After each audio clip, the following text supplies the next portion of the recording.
accused him, to destroy him for no reason.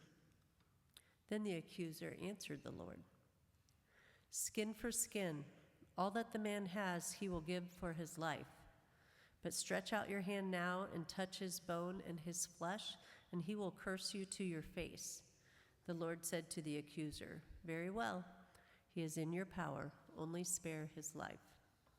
So the accuser went out from the presence of the Lord and inflicted loathsome sores on Job from the sole of his foot to the crown of his head. Job took a potsherd with which to scrape himself and sat among the ashes. Then his wife said to him, "Do you still persist in your integrity? Curse God and die?"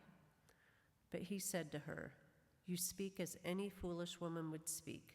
Shall we receive good from God and not receive evil?" In all this, Job did not sin with his lips. Thank you. So right in the middle of our Hebrew Bible, the Old Testament section of our scriptures are two works of fiction. And I don't mean works of fiction like the myths of the history books like Kings and Legends that we just don't have evidence for, or the creation narrative in Genesis that is presented as a mythological poem of creation. I mean, these were written, presented, and read and studied as works of fiction. Esther and Job. Job is right there before Psalms. And we get Esther and Job, and we talked about Esther a little bit last week, and this week we get Job. And I think if you're in this room, you probably have a working Cliff Notes understanding of the story of Job. Job is a faithful guy. A whole bunch of bad stuff happens. He keeps his faith, and he gets all the good stuff back. Right? That's what we know about Job. Except there are 42 chapters in this book, and that's the very first paragraph and the very last paragraph. We are desperate to make Job the hero of the book of Job, with a tangible message to give to us for everyday living, which has become the patience of Job. But in chapter 3, verses chapter 40, Job is anything but patient. Job says all of the things. Job cries out his pain over and over and over again and says, "Just kill me now. You might as well." I'm not sure that Job was more patient than he was stubborn. So here's the full story. Job goes prose, poetry, prose. The intro is a story, like a setup of the introduction, and there's a conclusion at the end that's set up like a story, and the middle is all poetry. And the Hebrew is really, really interesting and intricate and difficult, because we have words in Job that are not used anywhere else in any ancient Hebrew text. So it's really, really difficult to do. So God is sitting in the heavens with the cabinet of angels, I guess. His like the round table of Yahweh, and Job does use Yahweh language like the rest of the YHWH, like the rest of the Hebrew Bible. And they're sitting there, and God says, check out my guy Job. I mean, like he's never said it. He's blameless. He's righteous. Job stands as proof that what we're doing is working in the world. And one of the counselors at the table, whose title is Hasatan, the accuser, or the adversary, who seems like in this story, the role of this person is testing humanity, to test their faith. We have taken that Hebrew word ha-satan, which just means the adversary or the accuser, and we've dropped the ha and we've capitalized the S, and it becomes Satan. That's not what the language says, and anywhere else in the scripture where they talk about the devil, they're talking about an entirely different concept than ha-satan in the book of Job. It's not the same thing. This person was on staff in heaven, right? He was a VP, VP of Human Relations, the accuser. And he says, of course Job is a good guy and he's faithful. You've given him everything. He's rich, he's got a huge family, he's got herds and flocks, and he has never had any reason to curse you, to doubt you. And so they come up with this wager. And God says, all right, we get rid of all, he's yours. We'll see how far you can take it. But you cannot do anything to him. And Job's herds all get sick and die, and his flocks all get sick and die. His buildings collapse. One of his barns collapses on all of his kids at once, and they're all gathered for a kid dinner, but Job and his wife aren't there, apparently. Everything is supposed to be as extreme as it can possibly get. That's the point of the story, and everything the point that they're trying to make. And still, Job maintains his faith and his praise in God, and we get the passage that Tracy read this morning, where the accuser comes back and says, "Well, of course, he didn't curse you or turn it. You didn't let me do anything to him. Let me see what I can do and what I can get out of Job, skin for skin." And God says, all right, whatever. Job's my guy. Job's gonna stand up. Just don't kill him.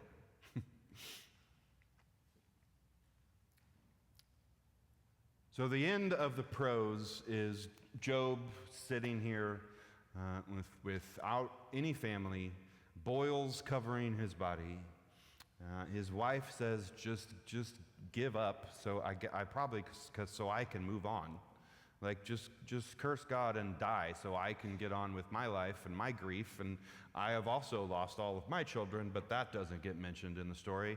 And then the poetry starts. And Job is met by three friends, and Job, it works in this cycle where Job has this big long section of poetry, and then one of his friends responds, and Job responds to that friend, and then another friend responds, and then Job responds to that friend. And Job is just saying, I curse the day that I die, I just kill me now, and just end this thing. And through everything, Job maintains that he has done nothing wrong. He is righteous. He is blameless. And that God would not do this to a righteous person. Something else is going on. A mistake is happening. But he says all the things. Kill me now. End this. But except I repent of my sin. Forgive me. Or curse you, God. And then his friends come along and they say all the things. You know what they say? They say, this happened for a reason. You just don't know it yet. They say, well, you must have done something wrong, because this doesn't happen this is a response to the sin in your life. They say all of the things that you're not supposed to say to a suffering person. God works in mysterious ways, and we just don't understand it. Everything happens for a reason. If God brought you to it, God will bring you through it. God will never give you anything more than you can handle. And Job's like, what? How much more am I supposed to handle at this point? Suffering builds character. Job's like, I'm good. That's enough character building. I've gone through all of this stuff and I have maintained my innocence and my righteousness and my integrity. I think my character's all right. Don't need any more character building in my life. They start gaslighting him and saying they say it's not that bad. You're still alive, right? They say, well, God works in mysterious ways and there's just some things that happen for no reason. They say all the things. And then God shows up. And there's a speech from God. Of course, the whole question of Job is why do we suffer? Why do bad things happen to good people? The flip side of that, of course, is why do good things happen to bad people, but that's another sermon. And God shows up, and God does not answer that question. God's speech starts with, "Where were you when I laid the foundations of the universe?"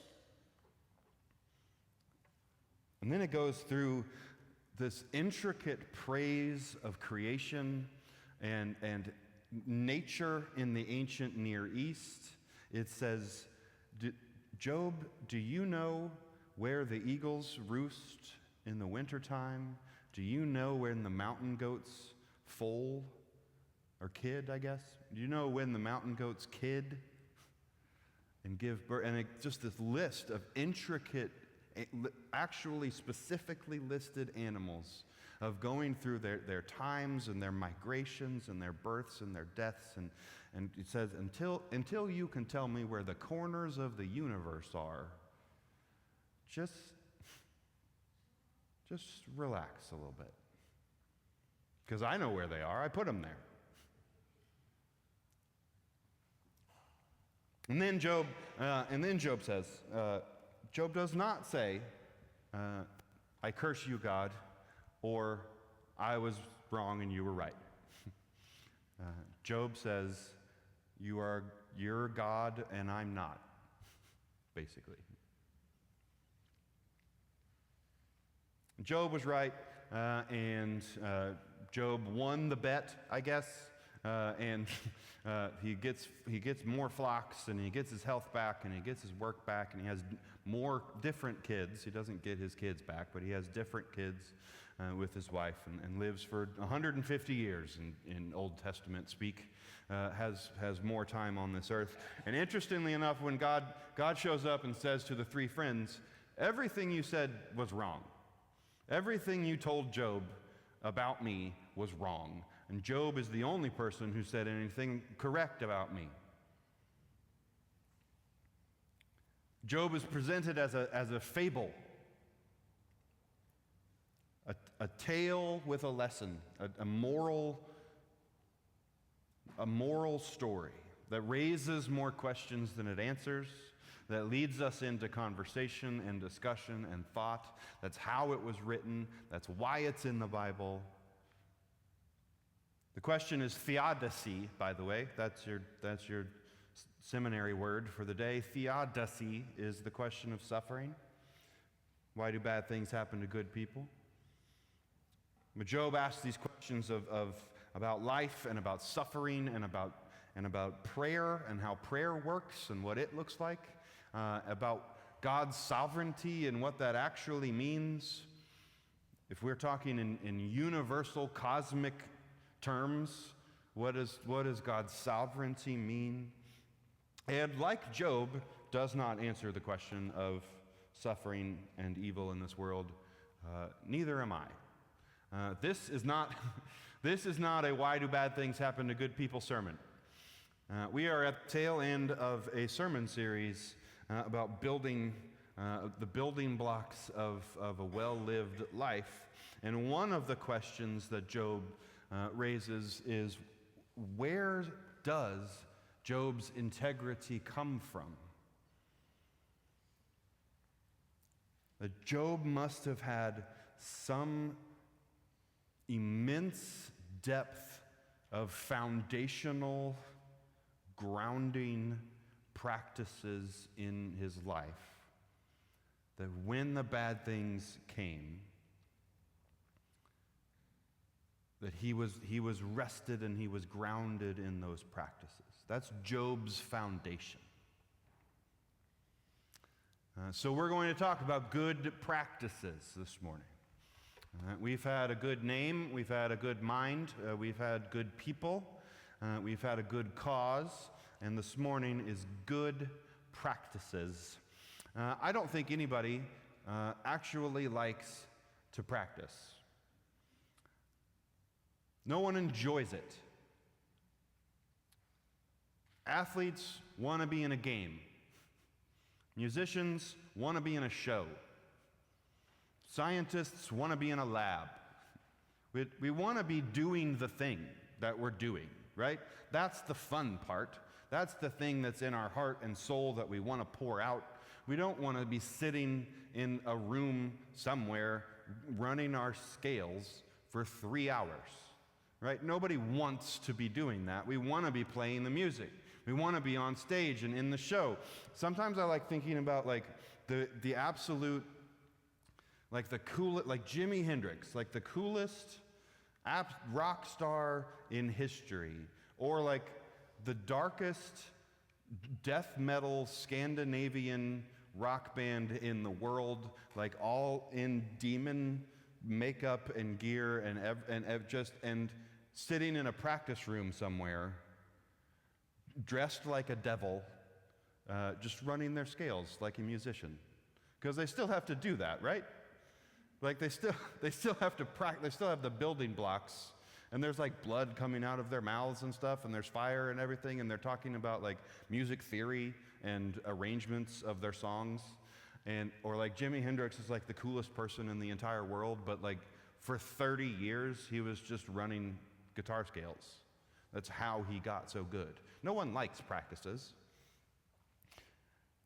You probably think that it takes 21 days for a habit to become established within you, because a book in the 60s came out and said that 21 days was the magic number.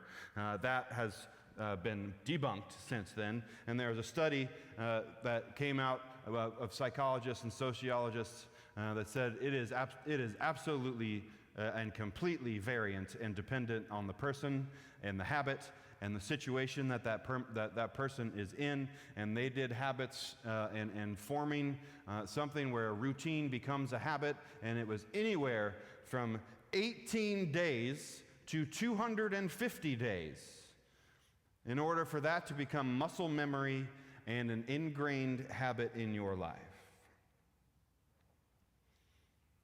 What are our foundational practices as followers of Jesus Christ? Being a person of Christ in this world is just like anything else, that the better you get at it and the easier it gets, the more you practice it.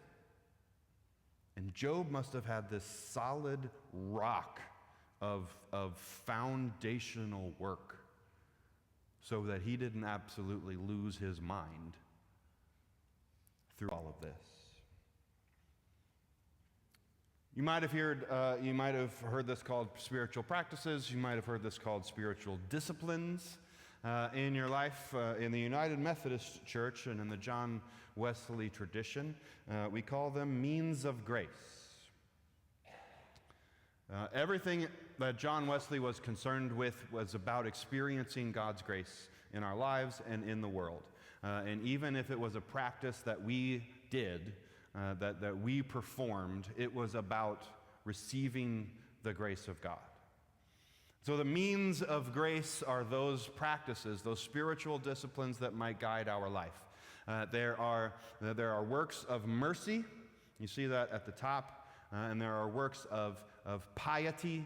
You see that at the bottom. The works of mercy are outward acts towards the community, the outward acts of service.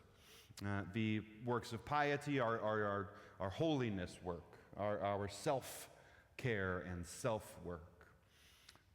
To the left and to the right, we have the personal or private practices, and to my right, but I'm looking at it differently than you are. Stage right. We have the public acts. So a public act of mercy is doing justice work and working for giving to end hunger and doing hands-on feeding of people. Works of mercy on the personal side is actually working the line at the food bank. Like when you go and you're packing the stuff. A public act of mercy is an act of justice, which would be more about ending world hunger. A work of piety that is personal is your own prayer life, your own devotional life, what you do to strengthen your spirit, and a public act of piety is what we do here. And we worship together and we take communion. And so those are some of the practices and spiritual disciplines that John Wesley actually wrote down for Wesleyans. Acts of piety, personal holiness, devotionals, study, time off, self-care, rest, Sabbath, that kind of stuff. Acts of mercy, service and compassion and feeding and good works and doing nice things for people. And then there's public, and then there's personal. And wouldn't you know it, we have a class coming up that happens to be about personal acts of piety. The bottom, the southwest quadrant of that Jerusalem cross is personal acts of holiness and devotion. We do have a class coming up that's going to be talking about that. They are Wednesdays coming up, Wednesday nights at 7 p.m., skipping trunk or treat Wednesday night. So we're going to gather for trunk or treat on that 30th of October. But the 5 weeks, 2 weeks before that and 3 weeks after that, Tracy is going to lead us through some styles of spiritual practices. We have some guest speakers coming in that are going to help us sit down with some of those different practices that maybe we don't know very much about. So one thing I've learned is that crisis is the absolute worst time to try to introduce spiritual practices.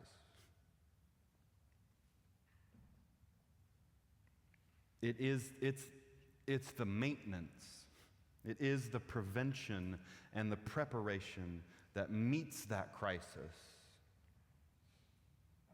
That we practice this stuff in carefully designed, controlled, intentional times so that when the crisis comes, we fall back on those spiritual practices like it's automatic.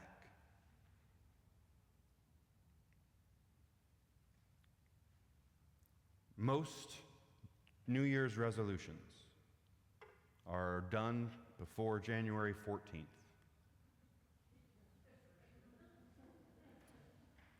Because we try to change absolutely everything all at once.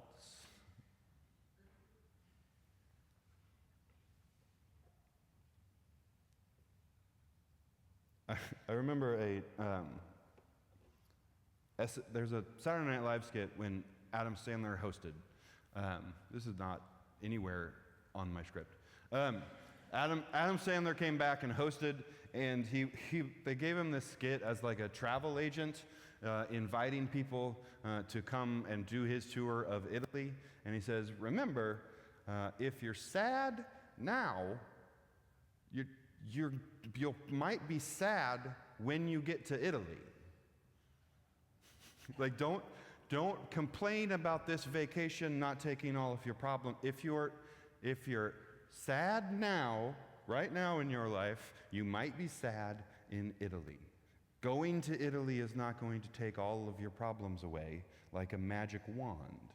And that's not how spiritual practices work either. We do them when we don't need them. That's why we do our scales. That's why we do our rudiments. That's why we practice our basic stuff. That's why batters do go through the forms. Like then they freeze, and then they freeze, and then they freeze. You don't do that when you're in a game, but you get all of those positions down step by step so that when you're facing a big league pitcher, which is like the hardest thing in the world to do, is actually hit a baseball. But you just swing at it because you've done all that work. And I don't know about you. I don't know where you are in your life. I don't know what's going on. My practices are trash right now. My daily discipleship practices are garbage right now. I don't know what it is. I don't know if it's kindergarten. I don't know if it's I don't know what's happening. It's just I've let everything fall away. I've developed this rule of life, and I go through the list, and the other day, and I was like, no, I'm not doing that anymore. Well, nope, I don't do that anymore. No, I've forgotten about that. So I'm inviting you to join me in a spiritual practice this morning, and I want you to, and I'll do this with you. I want you to take out your phone in church or your notebook. I want you to get to your alarm. I invite you to get to your alarm or make a note that so you can later. And I want you to put in our address, which is 4:06 p.m. Make sure it's set to p.m. 4:06. That's our address, right? Thank you. 4:06 p.m. And I want you to set that alarm for every day of the week.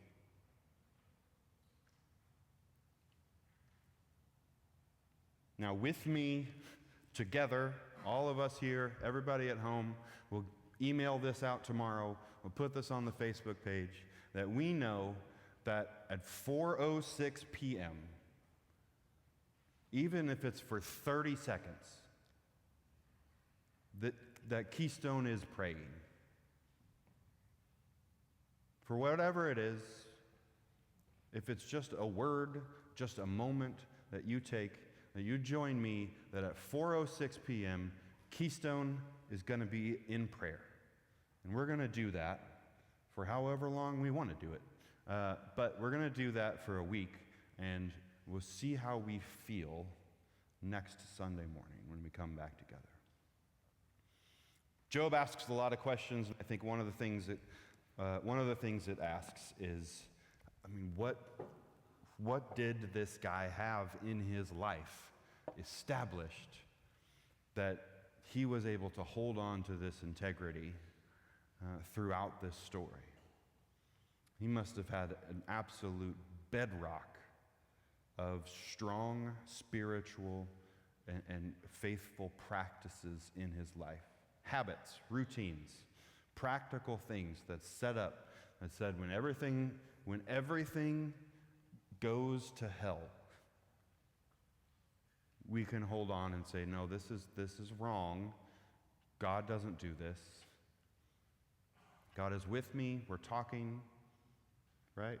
I can say, why are you doing this to me? And God can say, do you know when the mountain goats have babies? If you know that, then we can talk. We're in this conversation with God, and we can hold on to that through crisis. Amen.